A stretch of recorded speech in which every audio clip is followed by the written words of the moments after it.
Hi, I'm Dr. Mike. And I'm Gavin. And this is NFGeeks. Gavin, welcome to NFGeeks, my friend. I'm really happy to see you. Happy to be on here. Oh, pleasure to be here. Yeah, it's great. Gavin is an INFP, but we have to talk about that. We want to be true to NFGeeks. We had it was tough trying to type you. You actually had said to me a while ago that you were in between INTP and INFP. Yes. Yes. And so what was it like then? Like, what would you think the confusion was? Or for me, it was a matter of I have mood swings sometimes, so it was really confusing. Whether is it my mood affecting it? Is it actually me? I wasn't certain, and uncertainty is really, really tough for me to deal with sometimes. So it was kind of on my mind for a while.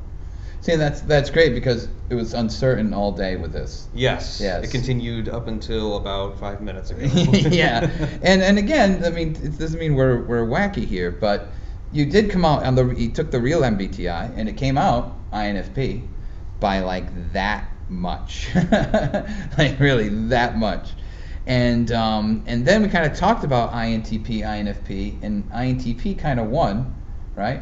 A little bit. By that much. And then I had him take a bunch of other different tests, and what did they all say? INFP, followed by INFP, Yep. followed by INFP. Yeah, so I think we're going to give him INFP. And actually, if it was on the bubble, that's where I would be trained to go. If it was literally 50% between thinking and feeling, I would have to lean towards feeling. So it's still correct, but I'm talking about it because it was hair raising. You know what I mean? You almost didn't come on because of this. This is true. Yeah, certainly did. How did it feel to kind of go back and forth even through the process just now? The uncertainty was really still there, but just now it was a matter of, okay, I think I'm starting to see the light at the end of the tunnel, because it showed me INFP, and I was like, okay, I'm fine with this. This feels like it's me. INTP also feels like me, but sure, I'll take INFP. But then there was uncertainty on your end as the administrator of this. Yes. So for me to have to go through it again, it was like, all right, sure, no problem. I'm sure I'll find the light at the end of the tunnel again, and it's INFP again. Then it was more uncertainty, and we eventually just like, all right, that's it. You're INFP. Yeah, well, after 4 times, I think it is. Well, because it seems close, like knowing you, it seems close. INTP seems right just from knowing you too in a lot of ways, so it's a little like it doesn't seem wrong, right? It doesn't seem, it's not like INTP seems wrong, and it was close. I mean, it was like really on the bubble there, but still I'm going to give it we would lean INFP, so we have to accept it. Do you feel comfortable with it, like rating about it and knowing it, and I definitely feel comfortable about it. Okay, that's good.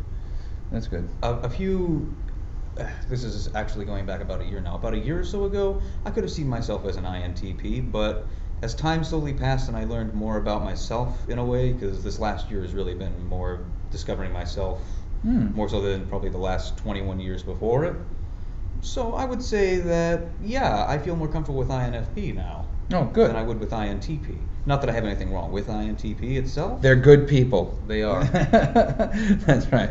All right. Well, I'm glad, because it was a tough journey, and I made you wait, and I made him wait and wait and wait, So I'm glad you finally, you were patient with me for this. But I wanted it to be accurate. I wanted to be sure. All right. So then let's talk about INFP for a minute, and then we'll, maybe by the end of this video you might come out in INTP. Who knows? Right. We could go anywhere. All right, well, that's the basic, something that's very INFP is an idealism about life and about reality and having ideals and trying to meet those ideals and having very strong ideals and sort of being also idealistic about, the world and things like that. So how does that connect with you? idealism? Well, the first thing that comes to mind with me is that I don't really have an idealistic view of the world. This is kind of where I would delve into the INTP, where I have a realistic view of the world, and though I have my ideals as well. So I see the world realistically. I see it as a place where, we have the 1% in America, blah, blah, blah. We have so much inequality in the country, all of these things. I see those realistically, but then I have an idealistic view where this can be better, this can be improved, this can definitely, we can overcome this. Yes. Oh, well, that's an idealism. That is. Some INFPs I know sort of, in order to not be disappointed by their idealism, sort of adopt a more cynical position, but to protect themselves. Like, they don't want to have ideals, so they just assume that the world sucks, and I'm going to accept that the world sucks because if I don't, I'm going to cry. Yes. Does that seem... I think I even know some people who have a similar traits to being INTP or INFP in some cases, and have a similar take on the world right now. Would you say that's so? But this idea of sort of a defense mechanism, does that seem like you or connected to you, or does it seem? It doesn't seem like me. I can definitely understand. I can definitely understand it. I can definitely feel other people who have that. But for me personally, I do not experience that. Okay, that's interesting. Yeah. See, maybe he is an INTP. We'll never know. It's a mystery. Eternal mystery. That's what I am. It is a mystery. I did originally think you were an INTP. That was my original thought when I first met you. Yeah. If you said INTP, but it did 4 times. I mean, 4 times. So I'm gonna give it to him. All right. All right. Well, let me ask you this. INFPs are known for being emotional, both in positive and negative ways, and being very emotional towards others, in a positive, good way in terms of feelings, but also sort of having meltdowns and being, melancholy, as well, and depressed sometimes, or being sort of just genuinely melancholy all the time, kind of always in sort of a depressed sort of mood. How does that connect with you? Very much so. I personally, I suffer from major depressive disorder. But at the same time, I definitely feel like I have high spots, that I have low spots, that I have spots that are sometimes in between, and that they're really fueled mostly by emotion, by current events that happen just like that. Much more so than how I feel overall in the grand scheme of things. It's just very influenced, I would say. What can you give an example? Let's see. Okay, very good example. A loved one. Okay. If I see or talk to or have any form of communication with someone that I'm personally involved with, I'm elated, I'm happy, I'm one of the best smiles in the world at that moment. And then you give me an hour later, we go apart, we go back to our own homes, I'm going back into my introverted isolation and recharging my batteries. And there could be a moment where I'm starting to miss it already. I'm starting to miss that interaction, and I'm starting to feel down and miserable almost. Do you find? Do you ever overreact to anything? Or do other people say that you overreact?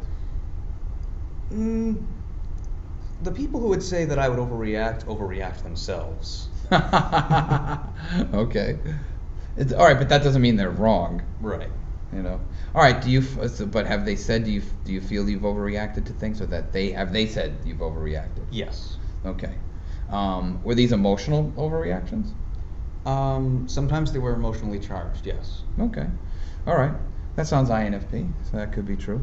Now let's talk about then just in general NF, and NF values. Go to the greater temperament of it.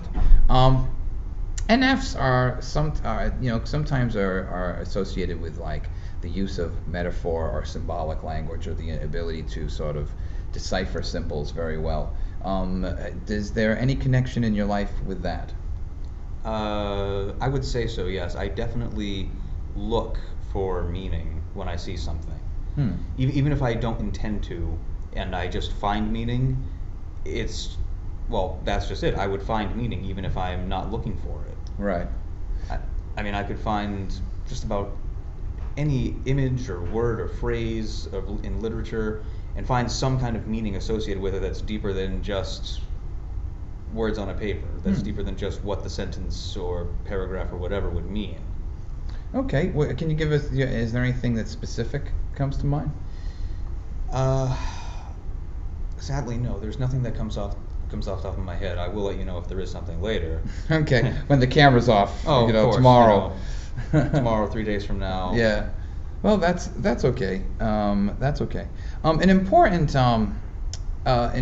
value sometimes for NF is sort of transcendence or transformation, either personal transformation or helping someone else sort of be, go on a transformative journey. How does that connect with you in any way? Actually, on a very personal level. Now, I don't really talk about this too much, but there was a time in my life, not too long ago, where I was in a romantic relationship with a person. Okay. And they have literally been going on a transformational period of their life, a transitional journey of their life. And this has partially led to the reason that we're no longer together. Oh, really? But to this day, I still talk with them. I still communicate with them. And I give them as much support as I can while they're making this journey of theirs. So do you think that you're helping them? Like you're sort of part of the team I definitely of transformation? But you didn't get to go along? No. No, the bus left without you. Yeah. But there Gavin. are some journeys that must be taken alone. Ah, that's true. See, that sounds very INFP to me. That does. That's true. Yeah, no, can't argue against that. How about yourself? Have you been on any kind of what would you call a transformative journey, or have you ever had a moment where you felt you transcended yourself and became a little bit more evolved? There are times I can think of where I might have cusped at the edge of that and never quite made it over the hump and been able to realize transformation personally. I mean, I was a very introverted person. I had about 2 friends going into college. So yeah, introversion, but not that we're right about.